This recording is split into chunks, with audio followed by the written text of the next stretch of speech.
at kung paano po siya pumipilo sa ating mga buhay. Araw-araw, nararanasan po natin ang favor at kapangyarihan ng ating Diyos.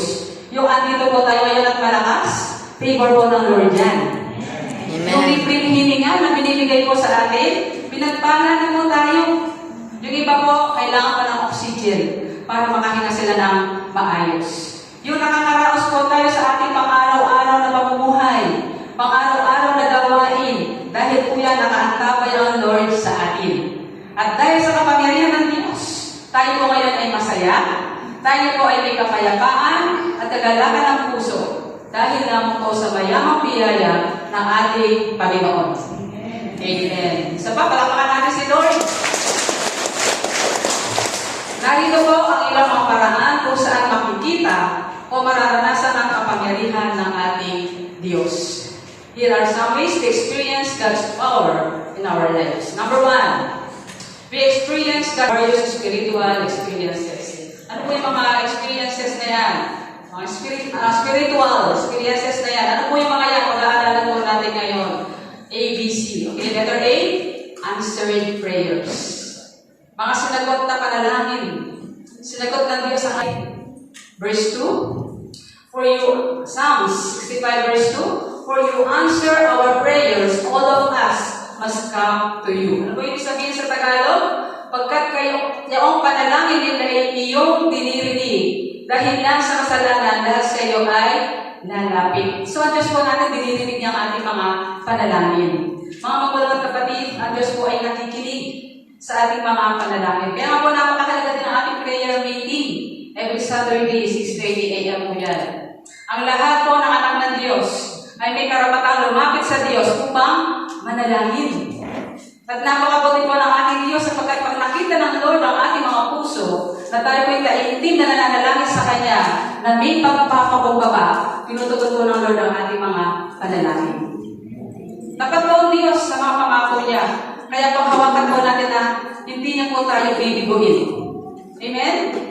Hindi po tayo bibiguin ng Lord. Pag nakita po ng Lord ang heart natin, taintim na nananalangin sa Kanya na may pagpapakumbaba, hindi po tayo bibiguin ng ating Lord. Huwag po tayo mapagod, mga magulang at kapatid. Huwag po tayo mapagod sa pananalangin. Sapagkat ang Diyos po, hindi rin po siya napapagod na tayo ay pagpalain. Napakabuti po ng ating Lord. Mamaya po bago po tayo umuwi, ilapit natin sa ating Diyos lahat ng ating mga pangangailangan, lahat ng ating mga karapingan. Amen? Philippians 4:7, Pilipo sa Tagalog.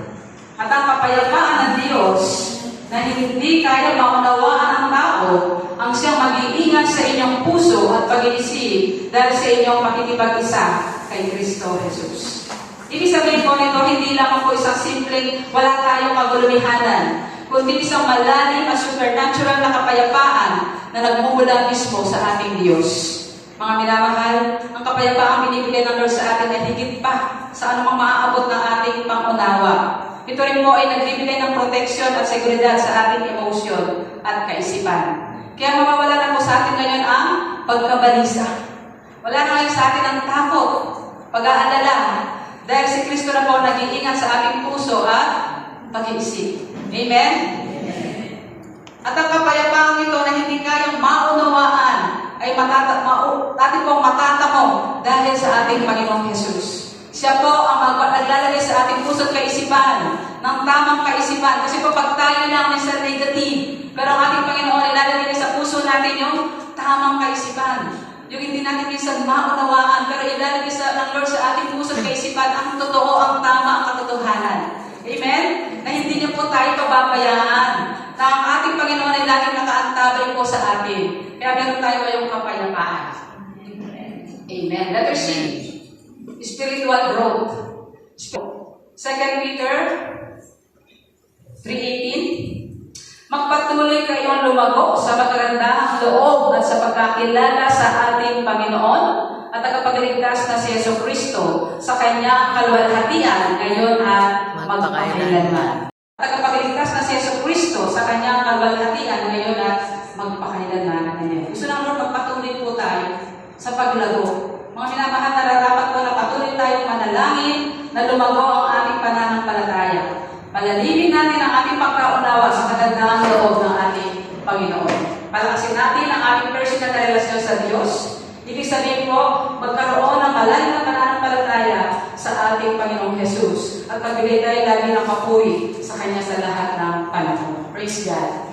Sabihin po natin, Hallelujah. Hallelujah. Amen. Halimbawa sa lahat ng gawain po natin, tanong namin sa sarili, sa ating sarili, may glory ba ang Lord sa ginagawa ko? Tanong po natin sa ating sarili, may glory ba ang Diyos sa mga plano ko? May glory ba ang Diyos sa mga gusto kong gawin, sa mga desisyon ko? Sa ngayon po, may glory ang Lord sa ginagawa natin. Bakit po?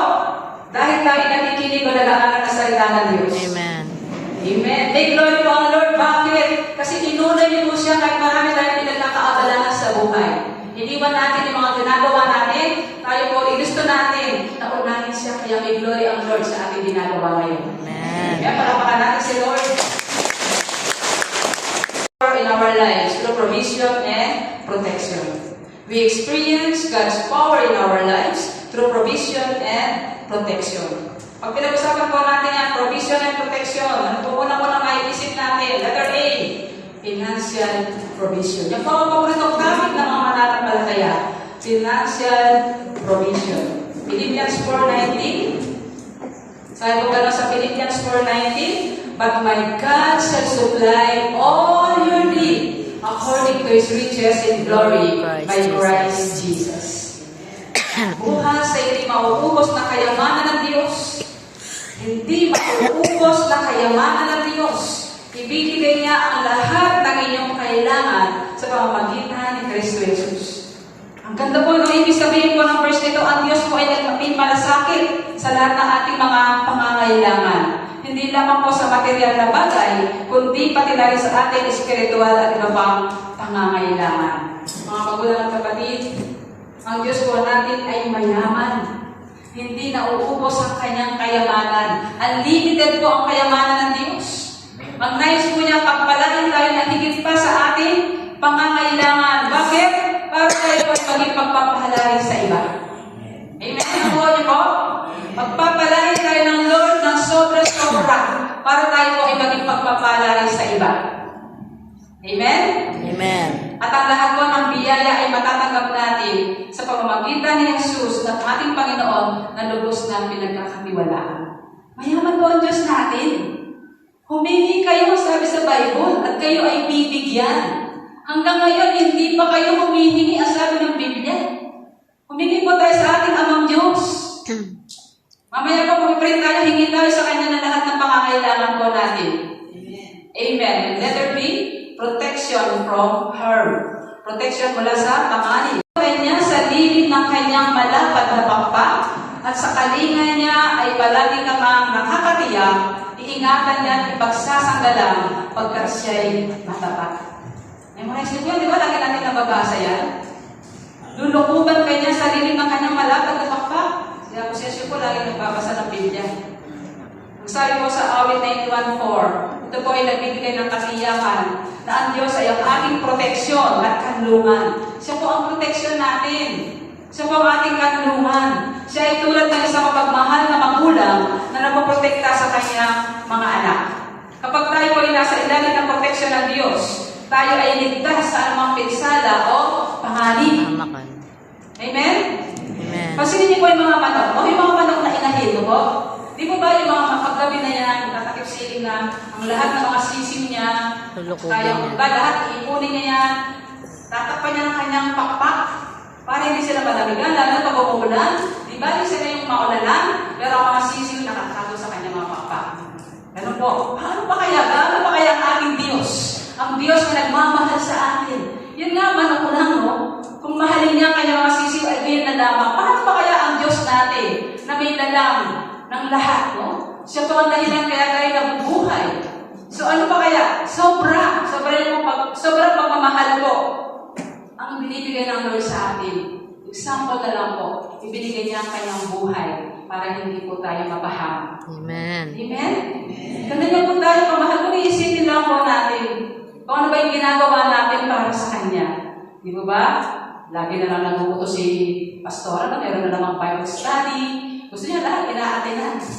Alam niyo po, ang Diyos po natin, kung isipin mo lang, yung iba nga ako nasa balik ng karamdaman, gusto nilang mag-Bible, pumunta sa Bible study, magturo sa discipleship o anumang gawain sa Lord, hindi nila magagawa. Bakit? Sila ay nasa balik ng karamdaman.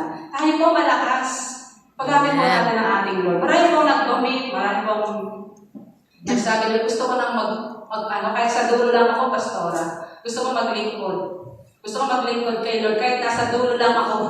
Ang Lord po natin hindi tumitingin sa dulo. Pantay-pantay po tayo sa Kanya. Amen. Ikaw man ay tagapaglingkit ng upuan, ikaw man ay tagapaglinis, tagapagluto, o ano man ang ginagawa mo, pantay-pantay po tayo sa ating Diyos. Amen. Lahat po tayo mahal na ating Panginoon. At iniingatan niya po tayo. Amen? Amen. And lastly, letter C, protect and restoration. Pagpapagaling at pagpapanumbalik. Jeremiah 30, verse 17a, I will give you back your health and heal your wounds, says the Lord. So ano po sabi, babalik ko ang kalusugan mo at pagagalingin ang iyong mga sugat. Amen. Ibig sabihin po ng verse nito, ang Diyos ay nagbibigay ng katiyakan na ang pagpapagaling ay posible sa pamamagitan ng kanyang kapangyarihan. Marami po may sakit ngayon. Wala po imposible sa ating Lord. Diba sabi sa 1 Peter 2:24, sa mga latay ni Jesus, tayo ay nagsigaling na. Past tense. Nagsigaling na. Ibig sabihin, kailangan lamang po natin manampalataya. Amen. Ang kilin natin, maniwala tayo na tayo pinagaling na. Amen? Sasabihin nila, paano naman yun? Namamagayo pa ako. Paano sasabihin pinagaling na? Alam niyo po, sabi nga lagi sa Biblia, no? Ang ating Panginoon sinasabi niya sa mga pinapagaling niya, sabi niya gano'n, pinagaling ka ng iyong pananampalataya. So napakahalaga po, kailangan meron tayong faith.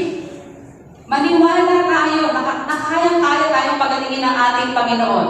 Amen? Amen. Ano ba yan? Tuldok lang yan. Kung ang patay nga, kaya niyang buhayin eh. Di ba ba? Sila sa binuhay niya, ilang araw na siyang patay? 3 araw, mabaho na po yan, di ba? Pero binuhay ni Lord. Wala pong imposible sa Kanya. Makapangyarihan po ng ating Panginoon. Kahit anong sakit yan, walang imposible sa ating Diyos. Tayo ay Kanyang pagagalingin at i-restore niya po yung nawala sa atin. Amen. Amen. And number 3, Roman numerals number 3, we experience God's power in our lives through personal transformation. Personal transformation. Ano po ibig sabihin niya? Personal na pagbabago. Okay? Meron na po tayong ABC, letter A. Unang-una, change behavior. Ano po ibig sabihin no? Pagbabago na pag-uugali. 2 Corinthians 5:17. Very common na po sa atin ang verse na ito. Kaya kung nakipagkaisa na kay Kristo ang isang tao, isa na siyang bagong nilalang. Wala na ang dati niyang pagkatao, sa halip ito'y napalitan na Bago. Lagi na natin naturo ito, no? Wala pa nung kami, ng mga children natin yan, no? Yan na lagi pinaturo, kasama na yan. Tandaan po natin ito, no po? Kaya paulit-ulit. Kasi po gusto ng Lord, yan isang gustong baguhin po sa atin. Ang isang Kristiyano na nakipagkaisa kay Kristo, ay hindi lamang po pinabuti, kundi talagang binago. Amen. Nuulit ko po, ang isang Kristiyano na nakipagkaisa kay Kristo, ay hindi lamang po pinabuti, kundi binago. Ang mga dating gawin na nakakapagbigay ng kalungkutan sa Diyos, ay unti-unting binabago ng Diyos. Ito ay nagpapakita ng isang bagong buhay, isang layunin, at isang bagong pagkatao na nagmumula sa Diyos. Hindi po natin kaya magbago kung tayo lang. Ang Diyos po ang magbabago po sa atin. Di ba? Gusto mo maging mabait pero hindi mo magawa. Hindi natin magawa maging mabait. Ang Diyos po babaguhin niya po tayo. Amen. Amen? At hindi naman po instant yun. Okay na. Tinanggap po si Lord. Chok! Mabait na ako. May process po yan. Hindi naman po agad-agad. Pero ang Lord po, pag gusto natin magbago, talagang ang Diyos po, mas interesado siya na baguhin niya po tayo. Basta magpabago po tayo. Unti-unti, hindi natin napapansin, tinatagal ng Lord ng mga bisyo natin, na talagang nagiging dahilan para magkasakit po tayo, o nagiging dahilan para mapalayo tayo sa kalooban ng Diyos. Ano po ba yung mga bisyo na hindi po natin matanggal? Kayang-kaya pong baguhin ng Lord yan. Ang Diyos po natin makapangyarihan. Huwag po kayo magagalit sa akin, isa po yan sa gusto ng Lord ngayong araw na ito. Yung change behavior, Pati po yung pag-uugali, pati po yung mga gawin natin, yung mga nakasanayan natin, na talaga kung tayo lang, di po natin kaya magbago. Gusto ko maging mabait. Ang hirap maging mabait. Pero ang Lord po, kaya-kaya niya po tayo maging mabait. Amen? Kaya-kaya po tayo ng Lord na maging masunurin. Kung gusto ko magbasa ng Bible, bakit ganun? Pag nagbabasa ako ng Bible, inaantok ako. Ang Lord po, ang gusto niya sa atin, yung heart natin. Talagang magpakatotoo tayo. Lord, gusto ko kung magbasa ng Bible, bigyan mo ako ng oras na kung saan ikaw ang uunahin ko. Kailangan ko meron tayong devotion time. For example, may mga pinapadala naman po tayong verse, di po ba? Every day, morning and evening. So yun po, basahin niyo yun tapos mag-usap ka. Magkakausapin mo ang Lord, mananangin ka, Lord. Ano pong gusto mong pakahulugan sa akin ng verse na ito? Ito pong katotohanan, iba-iba po ang kapahayagan ng Lord sa atin. Kahit hindi isa yung verse na ating binabasa, minsan iba-iba po ang kapahayagan sa atin. Ako naman po ba natin? Amen. Huwag po tayo maging literal kung ano yung nakita natin, yun na yun. Meron pong kapakahulugan ng Lord sa atin. Ang gusto ng Lord sa atin, tayo mananangin sa banal na Espiritu ng Diyos. Humingi tayo sa Kanya ng wisdom. Sabi ka lang sa James 1:5, kung kulang ka ng karunungan, humingi ka sa Diyos. Amen? Amen. So lahat po tayo walang kaalaman. Mga kaalaman natin, basura lang yan sa harapan ng Diyos. Wala po tayong pwedeng ipagyabang. Sabi mo nga, Lord, wala po akong alam. Hindi po ako marunong. Bakit pinili mo ako? So ang Lord po natin, hindi natin pwedeng questionin. Tinatayo lang ng Lord yung mga walang alam para mapahiya yung mga marunong. Mabinasa mo yung Biblia. Pinili niya ang mga maghihina para ipahiya ang mga malalakas. Kaya tayo po, kapag pinili tayo ng Lord, Lord, thank you. Kailangan po available tayo. Salamat, Lord, pinili mo ko. Amen? Amen. Kung gusto ng Lord na magturo ka sa Bible study, kahit pa mga bata yan, matanda yan, thank you, Lord. Magpagamit po tayo. Inuumpisahan niya sa mga maliliit hanggang sa maging matatanda yung tuturuan natin. At magpagamit lang po tayo. Ang Lord natin gusto niya yung very submissive tayo at willing tayo. Lagi tayong available. Amen? Amen. Ang sabi nga po, di ba, huwag natin kalilitaan ng mga pagtitipon. Hindi na po puro Sunday, marami po tayong pagtitipon. May mga Bible studies, may discipleship, may evangelism. Magkipag-join po tayo. Kung wala po tayong ginagawa. Yung mga gusto magpatayo, magpa-open ng Bible study, start na po natin. Sabihin niyo lang po, magpasabi lang po kayo. Sa Bible study, wala na po kayong problemahin. Dadali po namin yung merienda kahit na tinapay lang yan, tsaka juice. Di ba? So, ang Lord natin, kumbaga, natutuwa na siya pagsama-sama tayo, nag-fellowship. Kumakain tayo, nag-fellowship tayo para sa kanyang kaluwalhatian. Amen? Amen. Okay, so huwag po kayo magagalit sa akin. No? Ang gusto po ng Lord, tayo po ay pabuti ng pabuti. Tayo po ay nagbabago tayo araw-araw para sa Kanya. Amen. Para sa Kanya, hindi pwede po tayo matapos. Letter B. Hebreo 11, verse 1. Sabi mo gano'n sa Hebreo, ang pananampalataya ay pagtitiwala na mangyayari ang ating mga inaasahan at katiyakan tungkol sa mga bagay na hindi nakikita. Yan po ang pananampalataya. Hindi mo pa nakikita, naniniwala ka na. Mga minamahal ang pananampalataya ay isang matibay na paniniwala na ang mga bagay na inaasahan natin ay tiyak na mangyayari. May katiyakan. Ito hindi lang po isang pag-asa, kundi isang tiyak na paniniwala. Amen? Amen. Pag ginisip mo, Lord, gagamitin mo ba ako? Kung ang paniniwala mo gagamitin ka ng Lord, gagamitin ka niya. Paano ko magtuturo, Pastor? Hindi ako nag-aral. Dahil ko naririnig na ganyan. Hindi daw sila nag-aral, nahihiya daw sila sa harapan, nagbubulol daw sila. Ako rin po, nabubulol. Pero ginamit ko ako ng Lord. Amen. Hindi po ako marunong magsalita, sabi ko nga po lagi sa Bible studies. Ako po isang mahihiyain. Marami ako po. Pagdating kong bisita kaya kami, balay po kasi after daw niya dati. Pagdating nagkabigat ang bisita, mulay na kayo kong ibago. Ganun po ako kamahihiyain.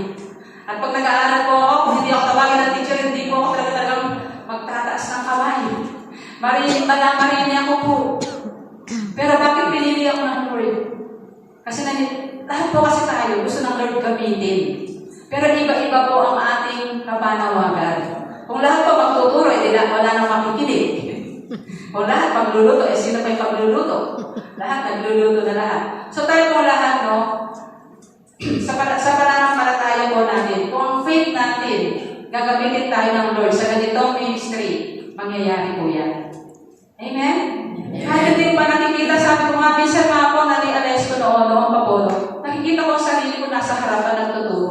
Nangyari nga yun. Kayo po ba hindi nyo naiisip yung mga kalalakihan, mga katatayan natin? Hindi nyo ba nakikita ang sarili nyo, nagtuturo kayo sa harapan? Wala na ito, amen. Ayaw. Di ba yung iba naman po narinig ko sa kanila, nakikita daw nila ang sarili nila, umaawit. Ano masasabi na sa mga worship leader natin? Nakita niyo ba ang sarili niya na umaawit? Ay, nangyari po yun. Di ba? Magyayari po yan. Kung ano po yung paniniwala niya, pananampalataya niyo, nagagamitin kayo ng Lord, gagamitin po kayo ng Lord. Amen? Amen. Ang pananampalataya, isang pundasyon ng isang Kristiyano na tayo magiging malakas at may pag-asa sa gitna ng mga hamon sa buhay. So, iniisip ko, sabi nga, marami po dyan nasasabi sa akin, gusto nilang magtuturo. Marami po, mga natin, mga nasa harapan, gusto nilang magturo. Gusto nilang maging preacher or pastora. Mangyayari po yan kung nananampalataya tayo sa ating Diyos. At ipapagamit natin ang ating buhay. Amen. Amen? Lahat po marami po gusto tawagin ng Lord sa atin. Kaya talaga po yung panahon, huwag na po tayo mag-atubilin, lumapit. Pag gusto niyo po, sabihin niyo, Pastora, gusto ko magpagamit sa pagtuturo. Titrain po namin kayo sa Bible study. Amen? Amen. Gusto ko mag-back up, marami ko nag-commit, mag-back up sila. At sa simula po, mag-back up kayo ng Friday service, tapos mag-start na po kayo ng Sunday at magiging worship leader na rin kayo pagkalooban ng prayer. Amen? So, pananampalataya po natin, kailangan po, tumataas yan. Nagiging matatag yan. Hindi naman po sa pagpapagamit ng ating buhay, kahit po sa ating mga personal na pangangailangan. Kung may pananampalataya ka kay Lord na hindi kanya pababayaan, hindi kanya pababayaan. Amen? Pag may pangangailangan ka, naisip mo, Lord, kailangan mo po ng ganito. Ang faith mo, ibibigay ng Lord, ibibigay niya nga po. Kailangan po meron tayong pananampalataya. Ang pananampalataya natin, kapag yan ay talagang galing sa puso, talagang binigay natin kay Lord ang lahat. Lord, ikaw nang bahala. Nananampalataya ako, nananalig ako na mangyayari ang kalooban mo, mangyayari mo. Amen? Amen. Kailangan naman po yung faith natin. Yung faith natin talagang matatahan. Kahit anong mangyari, hindi tayo matatahan. Kahit anong mangyari, hindi tayo matatalo sa kaaway. Amen? Amen. May pagod na ako. Ano ba nagagawa natin yan? Lagi na lang tayo ganyan, ha? Day off lang natin Monday. Tuesday, Wednesday, Thursday, Friday, Saturday. Tapos gusto pa rin, Pastor, mag-open ang Bible study sa mata mo. Magiging dalawa na yung Bible study. Alam niyo po, ako ang pananampalataya natin. Kaya po natin. Amen? Amen. Kasi galing naman kay Lord ang lahat eh. Amen. Yung kalakasan na yan, galing kay Lord yan. Amen. Lahat po ng meron natin, galing kay God. Kaya yung pananampalataya natin, kung ito po talaga ay galing sa puso, malakas ang pananampalataya natin na mangyayari yan. Kahit di pa natin nakikita, mangyayari po yan. Amen? Kaya sa mga estudyante po natin, kung ang pananampalataya niyo, makakapagtapos kayo ng pag-aaral, makakapagtapos kayo ng pag-aaral. Amen. Amen. Kung ang pananampalataya natin, tayo ay hindi mahihirapan sa buhay, tayo ay aasenso, mangyayari po yan. Amen. Amen. Kaya kailangan po natin ang matatag na pagtitiwala. Kumbaga yung mga bagay na ating inaasahan ay may katiyakan kapag hindi natin nakikita dahil sa matatag na pananampalataya. And lastly, letter C, renewed purpose. Pagkakaroon ng bagong layunin. Efeso, chapter 2, verse 10. Efeso 2, Jesus, upang iukol natin ang ating buhay sa paggawa ng mabuti. Iyan ang layuning pinili ng Diyos para sa atin noong una pa man. So may pinili na po ang Diyos para sa atin na ating lakaran. Ano po yan? Mabubuting gawa. Paggawa ng mabuti. Efeso 2:10. Yan po ay ating lalakaran. Dahil inihanda na po ng Diyos noong una pa man. Amen? Amen. And last verse po, Galatians 6, 9 hanggang 10. Kaya huwag tayo mapagod sa paggawa ng mabuti. Po na, pakinggan po natin maigi. Huwag tayong mapagod sa paggawa ng mabuti. Pagdating ng takdang panahon, tayo ay aani kung hindi tayo magsasawa. 10. Kaya nga sa lahat ng pagkakataon ay gumawa tayo ng mabuti sa lahat ng tao, lalo na sa kapatid natin sa pananampalataya. So huwag ka manawa, huwag ka magsawa, kung gumagawa ka ng mabuti, kagantihan ng Diyos yan. Amen? Amen. Palagi na akong mamiyaya, ako na akong mamiyaya. Palagi na akong take ng take. Alam niyo ang sabi ng Bible, huwag tayong mapagod sa paggawa ng mabuti. Kapag bibinigyan po tayo, huwag tayong aasa ng kapalit. Naulit ko po, kapag may binigyan ka o tinulungan ka, huwag kang aasa ng kapalit. Ang Diyos po ang magbabalik niyan. Amen. Amen? At kapag gumagawa po tayo, gagawin natin ang buong puso. Tayo po ay gagawa ng mabuti para sa kaluwalhatian ng Diyos. Huwag tayong mapagod sa paggawa ng mabuti. Sapagkat sa takdang panahon, tayo po ay aani kung hindi tayo magsasawa. Amen? Ang Diyos po natin din nagpapatahalian. Lagi may kapalit. Siksik, biglig at umaapaw. So napakabuti po no, pinag-aralan natin. Kung tayo lang po ay lagi nagsisimba na church, no? Tinuturo natin lagi sa harapan, no? Sa ating lahat, ang gusto ng Lord sa atin, magpakumbaba. Maging mapagmahal. Mapagmalasakit. O yung bunga ng Espiritu, no? Lagi, ang gusto ng Lord sa atin, ganyan tayo. Kailangan meron tayong pagbabago, change behavior. Kung ganyan po tayo, tapos mag-i-increase ang pananampalataya natin. So, ano bang gusto natin, di ba? Wala ka nang hahanapin pa bilang isang Kristiyano. At magpagamit kay Lord. At gumawa ng mabuti. Okay na po tayo, di po ba? So, may katiyakan po tayo na mag-glorify ang Lord kapag lagi natin siya inuuna. Amen? Conclusion. Ang Diyos po ay makapangyarihan. Nababasa niyo, Diyos po ay makapangyarihan at kayang-kaya niya pong gawin ang lahat. Kapag nananatili po tayo sa ating Panginoong Hesus, tayo po ay makamunga ng sagana. Ang bunga na ito ay tumutukoy sa bunga ng Espiritu at paglago sa ating pananampalataya. Kasama na ang paghahayag ng salita ng Diyos. Ang pagiging mabunga ay hindi isang pagsisikap ng tao, kundi isang resulta ng ating pakikipag-ugnayan kay Kristo. Sapagkat wala po tayong magagawa kung hiwalay tayo sa ating Diyos na makapangyarihan sa lahat. Ang tanging kalooban lang po ng ating Diyos ay pagpalain tayong mga mananampalataya. Wala pa palang pa kayo?